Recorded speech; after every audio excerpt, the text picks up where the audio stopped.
Legal, mas não, do que você está legal, debaixo da lei, você está adequado, alinhado com Ele. Bendito Deus e Pai de nosso Senhor Jesus Cristo, a qual já me abençoou com toda sorte de recursos nas regiões celestiais em Cristo Jesus. Então, se Ele já me abençoou com tudo, por que eu não tenho? Porque Ele está desalinhado. Eu não preciso fazer culto para receber bênção. Eu preciso de culto para alinhamento. Que abençoado eu já sou.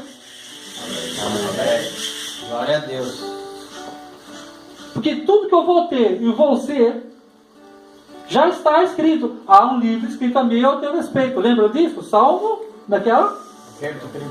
139. Desse lá. Entendeu?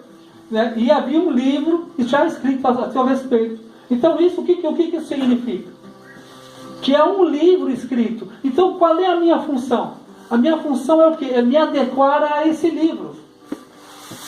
O problema é que eu quero escrever o meu livro. E o meu livro não funciona. Não funciona. Que livro é o teu? Aquele que te... Que livro é o teu? O meu livro é o livro que me leva para a morte. Que me levou para a morte. Que livro é o seu? Que livro você está disposto a rasgar? Para Senhor, seja feito em mim a sua vontade. Isso é o Pai Nosso. Pai Nosso que estás no céu, santificado seja o vosso nome. Venha a nós o vosso reino. Cumpra-se em mim aquilo que está escrito. Tem um livro, fora de brincadeiras, tem um livro escrito a respeito da vida de cada um de vocês. E tem dois tronos. Tem o primeiro trono, que é o trono da salvação, que é aquele trono daqueles que foram salvos pelo sangue do Cordeiro. Está salvo, está salvo. Você aceitou Jesus como seu Senhor e Salvador? Não fui. Eu não acreditava nessas coisas. Tá, para quem não acredita, tem uma portinha ali. Aí está aquela portinha lá. Ali é a porta da concorrência. Desce o elevador ali. Desce o elevador. E quanto mais você desce, mais aumenta a temperatura. Graças a Deus, não. Eu acreditei, fui lavado no sangue do Cordeiro. Aleluia. Beleza, passou na primeira fase, passou no primeiro turno. Agora vamos para o segundo turno, que é o trono Bema, que é o trono das obras. O que são as obras? Eu fiz bem para todo mundo, eu atravessei 10 veinhas, as veinhas nem queriam, mas eu atravessei as veinhas de rua, entendeu? Fiz um monte de coisa, eu falo, sabe?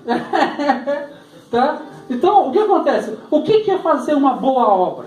É fazer a obra que Deus quis que você tivesse feito. Não aquilo que você achou. Então isso quer dizer com alinhamento. Muita da nossa pobreza, da nossa falta de prosperidade, é porque Deus abençoou o meu plano. E Ele não está afim de abençoar o teu plano. Ele está afim que o teu plano caia por terra. Que você se esgote totalmente. E seja manso para Ele implementar o reino dele. A vontade dele. Porque a vontade dele é boa, agradável e perfeita. Ok? Estamos colocando as bases. Porque é aquilo que eu falo, né? A tecnologia profética de implementar conhecimento, revelação de Deus, antes de a gente estabelecer a revelação, a gente quebra sofismas e mentiras carnais e religiosas. Então a gente está quebrando aqui. Quebrando. Ok? Então, por causa disso, em resposta dele, tá? Melquisedeque traz Cristo e revelação, doutrina. Então essas coisas que temos que esperar. Muitas vezes nós estamos querendo a bênção, a resposta. Quando antes de vir a resposta, ele vai vir dessa maneira. Você vai ter uma revelação pessoal de Cristo. Glória a Deus. E a revelação pessoal de Cristo, não religiosa, corporativa, mas uma revelação pessoal de Cristo. Quem é Cristo para você? Salvador. Boa, gostei. O que mais tem coragem de falar? O que é Cristo para você? Como a sua palavra? Um grande amigo. Amigo. Deus. Quem mais? Deus. Pai. Abba. Pai. Quem mais? Meu irmão. Irmão? Irmão. Para mim, ele é mestre. Amigo. assim, a maneira como você chama, a maneira como você vê ele, é a maneira como ele vai se manifestar a você. Sabia? Se você vê ele como Salvador, ele vai vir como Salvador.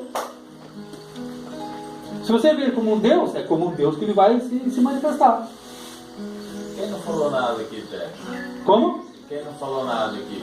Não, eu sei que cada um tem a sua ideia. Tá? Não precisa falar.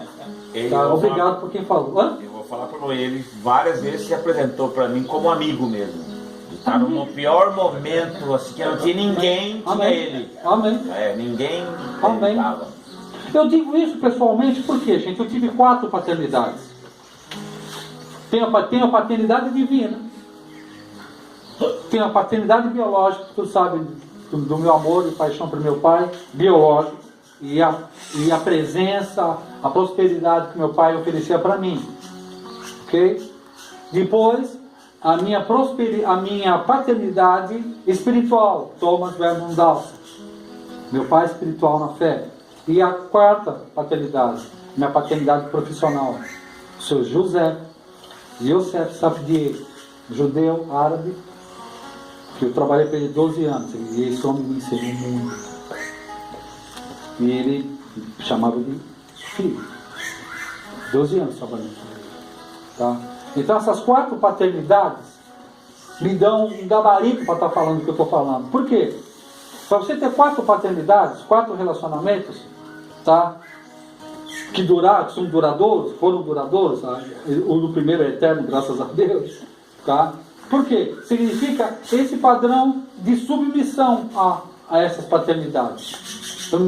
Por exemplo, a minha paternidade financeira, o seu José Safdie, tá? Ele era assim, da porta do escritório para dentro ele era meu patrão, da porta do escritório para fora era meu amigo, vim sair para tomar café, e brincava, ia. Da porta para dentro ele falava assim, ó, quero que você faça tal coisa. Eu, sim senhor. Não discutia. Eu não misturava as estações. Da porta para fora é amigo, da porta para dentro é patrão. Entendeu? Então, a gente saber as frequências, saber não queimar, sabe, cada um de nós tem uma área de respeito. Né? Tem a sua limitação. O próprio Jesus mesmo. Existem as leis do protocolo. Muitas vezes nós não sabemos entrar na presença de Deus porque nós nos perdemos na lei do protocolo, não conhecemos a lei do protocolo. Isso faz com que o seu povo venha perder grandes oportunidades por não conhecer a lei do protocolo. Ok? Bom, vamos lá. Ricardo, leia o versículo 19. E abençoou Abraão, dizendo: Bendito seja Abraão pelo Deus Altíssimo, Criador dos céus e da terra. E abençoou a Abraão, dizendo: Bendito seja Abraão pelo Deus Altíssimo, Criador dos céus e da terra. Começa uma outra, existe um mover de Deus que vem na sua direção. Homens superiores no sacerdócio, na sua vida, começam a abençoar a sua vida.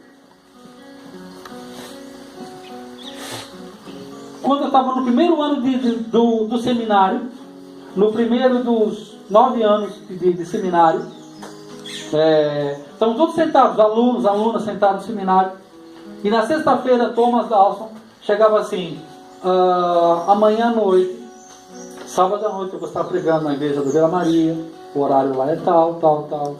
Se vocês estiverem disponível, quiserem ir, né? Fazer assim, vocês estão convidados. Aí vamos supor que o irmão fosse eu. Quando ele passava por mim, ele falava assim: eles estão convidados, você está convocado. Eu não tinha opção. Obrigado. Entende? Então, você não tinha a opção. Eu falei: você está convocado. Eu falei: yes, sir. Vamos dizer, ou seja, não tem sábado, não tem descanso. Vamos lá. Seminário, segunda, quarta, sexta, culto terça e quinta, domingo à noite e sábado. Vamos lá. Né? Vamos aprender a ensinar. Ele ensinar nas igrejas. Tá? Então Deus começa a preparar homens Maior. Você lembra como é que Deus... A estratégia que Deus usou para me abençoar a minha viagem para Israel? Lembra? Amém. Deus mandou ofertar na vida de um pobre e de um rico. Mas se rico tem dinheiro, por que ele fez isso? Obediência. É interessante isso, porque no natural, o que a gente vai pensar? Poxa, eu vou separar uns pobrinhos aí, né? E vou dar uns dinheirinhos para os pobrinhos. Fala, Deus, estou dando dinheiro para os pobres. Entendeu? Ele fala, problema é teu. Entendeu? Porque quando você dá dinheiro para pobre, que você dá cara aos pobres, eu estou falando, não é está escrito na Bíblia. Tá? Quando você oferta a alguém que está inferior a você em alguma qualidade, você passa dele para você bênçãos físicas, saúde divina, já falei isso. Quando você oferta a alguém que é superior a você, como Abraão, tá? As bênçãos financeiras, riquezas, honra, glória, vem sobre sua vida. Por que você acha que Deus teve que fazer Melquisedeque? Porque não tinha ninguém maior que Abraão na terra. Falei, agora como é que eu vou fazer para abençoar esse velho? Esse velho fez a coisa que ninguém faz. Todo mundo trai o outro. Todo mundo deixa o outro. Todo mundo apunhala o outro. E esse cara enfrenta uma guerra de 9 reis para pegar esse moleque que só dá despesa para ele, só dá encrenca e ele vai. Eu preciso fazer alguma coisa para abençoar Abraão. Tem coisas que eu vou ensinar vocês a fazer que Deus não vai ter outra alternativa. Se não criar um clima, criar uma pessoa, criar uma atmosfera para te abençoar. Amém. Um tenho certeza que já vai prosperar. Amém. Amém, pô. Ah, glória a Deus. É isso aí, agora sim. Ama essa palavra, creia nessa palavra. Por que o judeu prospera nos 4 cantos da terra? O judeu mora numa terra que é tão pequena, que para treinar a sua força aérea, tá, o jato tem que fazer curva. Porque Israel, da parte mais baixa à parte mais alta, tem 700 quilômetros. Se um jato, quantos quilômetros anda por hora? Então ele tem assim... Ele tem que ficar fazendo baliza em Israel. E se ele passar 1 metro da fronteira, você sabe que ele é cercado por inimigos. É bomba. E para acabar de bagunçar, no meio de Israel, tem uma rota de tráfego de ave. Ainda tem que parar no meio. E faz o resto. E quem sabe, quem manja de exército, de armas, sabe qual é a maior força do exército do mundo? Israel, você está andando em Jerusalém, você está andando em Jerusalém, daqui a pouquinho você está em cidade de cara, com 50 soldados. Homens e mulheres que servem o exército por 3 anos. Você entra no McDonald's, você entra lá, você está tendo que ter 40, 50 soldados. É a maior do mundo. É impressionante. Porque é uma mentalidade voltada para isso. E eles podem não ter entendimento de Yeshua HaMashiach. Eles não têm a bênção que se tem aqui. Mas eles entendem os preceitos. E aonde eles vão, eles aplicam os preceitos. E os preceitos os prosperam. Prospera na América Latina. Prospera na Europa. Prospera na América do Norte. Por quê? Porque onde eles vão, eles prosperam. Por quê? Porque eles aplicam, eles vivem o reino. Jesus nunca mandou abolir a lei. Jesus só veio dar entendimento dela. E é isso que eu estou querendo trazer para nós. A mesma visão que o povo judeu tem de prosperidade. Como que eles fazem? Só que eu quero prosperar com Cristo, para Yeshua HaMashiach. Não quero prosperar para mim. Quero prosperar para nós. Como é que Deus criou o mundo? Façamos. A imagem. Nossa, como é que ele fala? Façamos nós. Façamos nós. Interessante isso. No reino de Deus não existe mim, existe eu, existe nós. A primeira vez que o nome de Deus é falado na Bíblia é falado Elohim. Elohim significa uma pluralidade de si mesmo. Elohim já é uma palavra no plural. Nós. Então você fala Elohim Se ele fica nós, plural. Vocês estão tão quietos, vocês estão tão assim. O que está acontecendo aí? O que está rolando aqui? Versículo 20, Ricardo, levanta a chave, por favor. E bendito seja o Deus Altíssimo, que entregou os seus inimigos em suas mãos, Enquanto e Abraão lhe deu o dízimo de tudo. Isso, vamos lá. E bendito seja o Deus Altíssimo que entregou os teus inimigos nas tuas mãos. Então Abraão deu-lhe o dízimo. Vamos lá. Quantos aqui sabem que o dízimo foi instituído como lei séculos e séculos depois? Não havia lei. Quantos sabem disso? Você falou mesmo, né? Foi o primeiro dízimo que aconteceu. Ele não cumpriu lei porque não havia lei.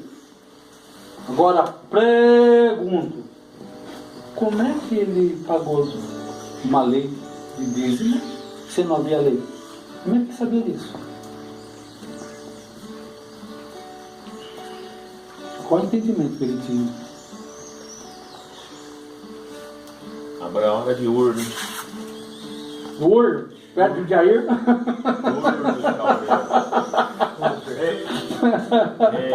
Eu vi. Uber. Não sei se teve alguma- Pega o microfone, por favor.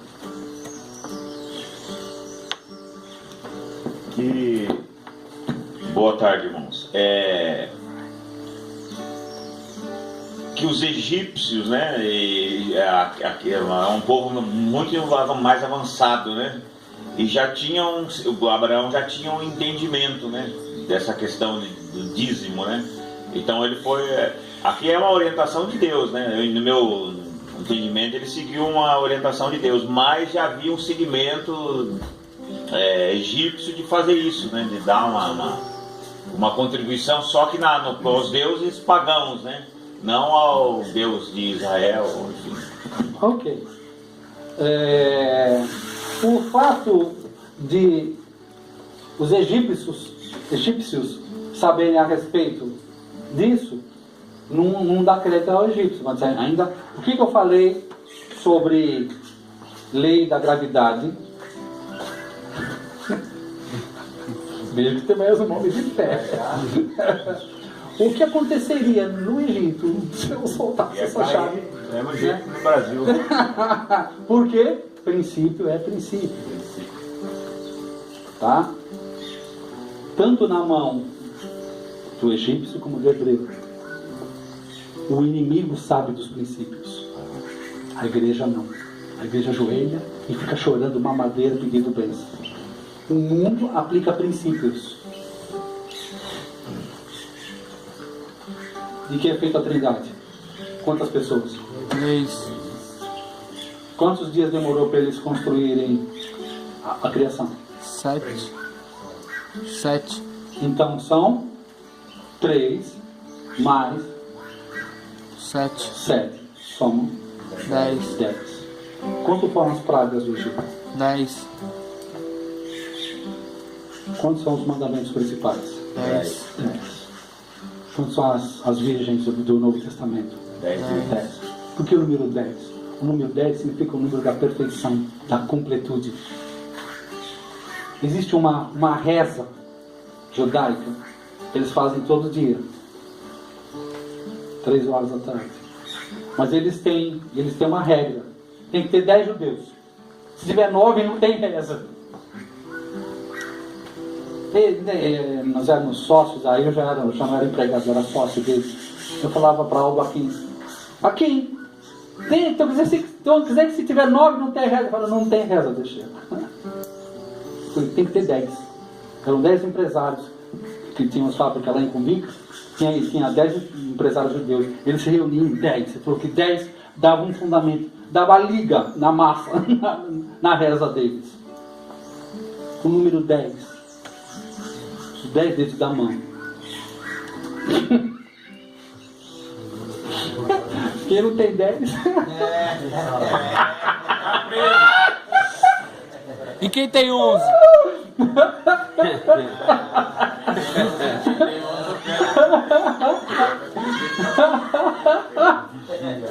Ah, meu Deus do céu.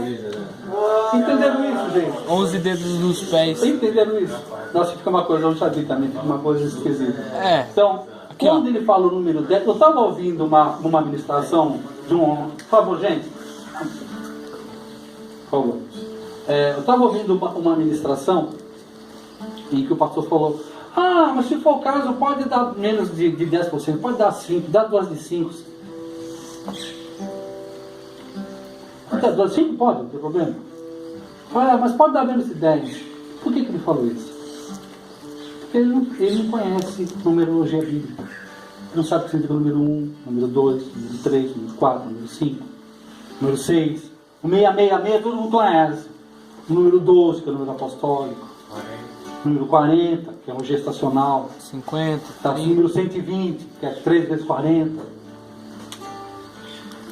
Tem 144 mil, que é 12 mil vezes 12. O número 12 é o número de autoridade na terra. O número 5 é o número da igreja. O número 6 é o número da força do homem. Então a Bíblia é um livro de códigos escrito por profetas no Velho Testamento e apóstolos no Novo Testamento. Estou sempre enfatizando isso para vocês entenderem por que o pessoal na igreja não prega. Porque a igreja que não tem profeta e apóstolo não tem revelação, tem doutrina. Doutrina, vinho sem pão, fica meia bomba. Que se Deus falou que a igreja tem que ter apóstolo, profeta, pastor, evangelista, mestre, você está tentando fazer uma igreja do seu jeito, funciona, funciona. Tem vinho, mas não tem pão. Está entendendo? Então é a hora do corpo da igreja aceitar e trazer de volta os apóstolos e verdadeiros profetas, para trazer de novo revelação para a igreja, entendimento para a igreja, dar destino para a igreja. Okay? Então, quando nós entendemos esses fundamentos, esses segredos que estão aí debaixo, quando nós nos submetemos a essas verdadeiras unções, nós vamos prosperar verdadeiramente. Número 10 significa inteireza, unidade, 10 mandamentos, 10 pragas, 10 virgens, ok? Vamos lá. Malaquias 3, vamos lá?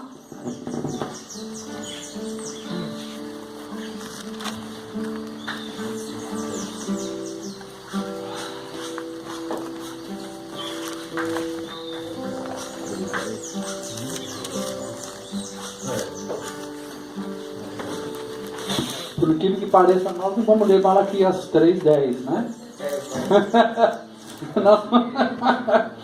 Acredite se quiser, nós vamos chegar lá, mas antes, porém, contudo, todavia, nós vamos estudar Malaquias 3, versículo 8 e 9. Quem achou, pega o microfone e lê, por favor. Malaquias, último do velho, 3, o 8 e o 9, por favor. Eu pergunto: será que alguém pode roubar a Deus? Mas vocês têm roubado e ainda me perguntam: como é que estamos te roubando? Vocês me roubam nos dízimos e nas ofertas. Todos vocês estão me roubando, e por isso eu amaldiçoo a nação toda. Ok. É uma linguagem. Tá bom. Mesmo porque tem a palavra mais coloquial aí, a palavra que está mais no original. A palavra roubo. A palavra roubo no original está aí, é tomar com violência. Tem diferença de roubo, assalto? Tem diferença. Né? Roubo é roubo seguido de morte. Tá? Tem uns agravantes da pena. Então, essa palavra é tomar com violência. Por quê? Para que serve? Hoje eu estou falando de dízimo, não estou falando de oferta. Oferta é outra coisa, outro departamento. Tá? Nós vamos entender o que é dízimo. O dízimo, ele foi criado por Deus. Por isso tem o número 3 e o número 7. Tá? É o Criador e a criação. Dessa completude do número 10. Tá? Ele instituiu 10%, porque esses 10% era dado para o sustento do sacerdócio levítico, que não trabalhava. Das 12 tribos, era a tribo que servia no templo. As 11 tribos trabalhavam. Então todas elas dizimavam no templo, para o sustento dos levitas, esposas, filhos, para que eles tivessem herança na terra. Porque eles, os levitas, viam todo mundo prosperar, pelas leis, pela graça que eles serviam. Mas eles mesmos não tinham herança. A herança deles é o Senhor. Os verdadeiros levitas são para as pessoas que vivem muita honra. Isso eu tenho percebido nos últimos tempos. 2 tipos de gente. 2 tipos de sacerdócio levítico. Aquele que é ladrão, que rouba para si. E eu não estou aqui para falar mal de autoridades. Agora tem aqueles autoridades de igreja que vivem uma vida levítica mesmo. Vivem com honestidade, na presença de Deus, na presença dos homens. Eles vivem realmente debaixo de um alinhamento, vivendo daquilo que Deus vai preparando para dar na vida deles. E a igreja precisa disso. O que a gente tem visto é muito espetalhão. Poucos sacerdotes e muitos mercenários. Infelizmente. Sabe, eu creio que o homem mais rico do mundo foi um judeu, Salomão, filho de Davi. Eu creio que não haverá homem mais rico. Foi um crente. Embora desviou-se, mas foi um crente. Então, eu não acredito que nós devemos ser pobres. Nós só não devemos ser safados, ladrões, com expectativas humanas, expectativas eclesiásticas. Tá? Então, número 3, número 7, junto. Isso ele fala, trazei todos os dízimos para que haja mantimento na minha casa. Deus não precisa do nosso mantimento. Quando Deus te pede alguma coisa, porque Ele quer te dar alguma coisa. Deus não pede porque Ele precisa, Ele pede porque você precisa. E na lei espiritual, tudo funciona pelo princípio da semente. O mundo fala, aqui se faz, aqui se paga. Tá, tudo que o homem fizer, ele vai colher. O mundo sabe disso. O mundo sabe disso. Só a igreja que não anda nisso. Se a igreja andasse, se ela entendesse, quando ela pega a sua carteira é um celeiro.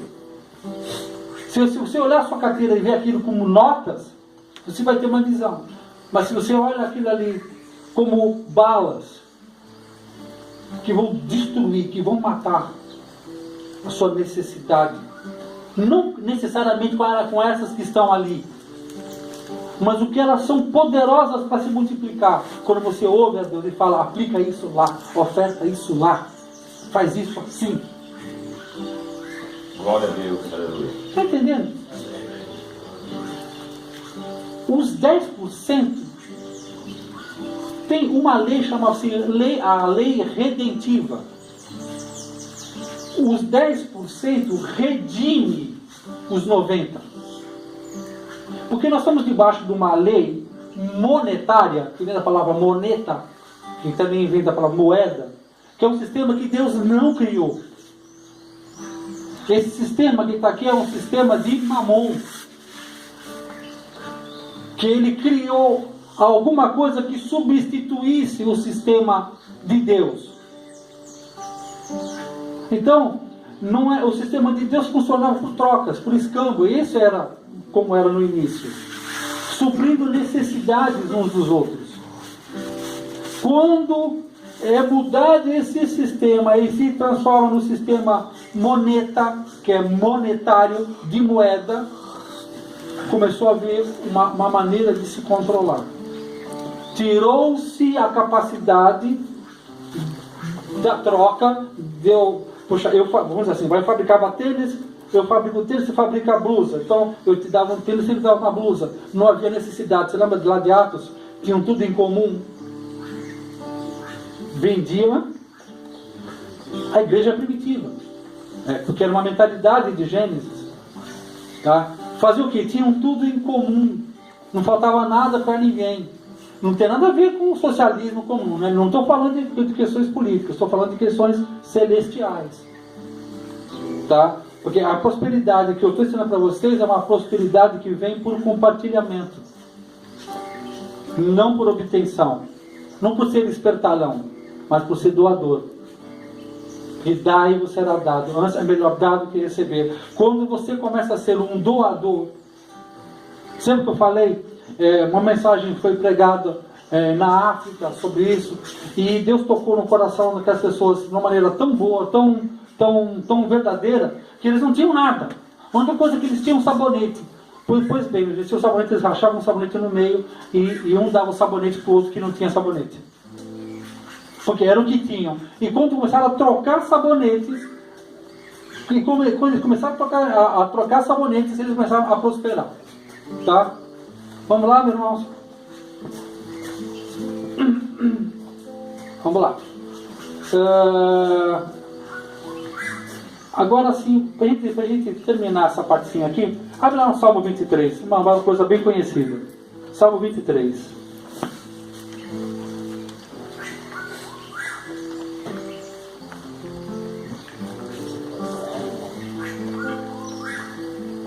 Pai das luzes, Espírito Santo, eu te peço agora, Senhor.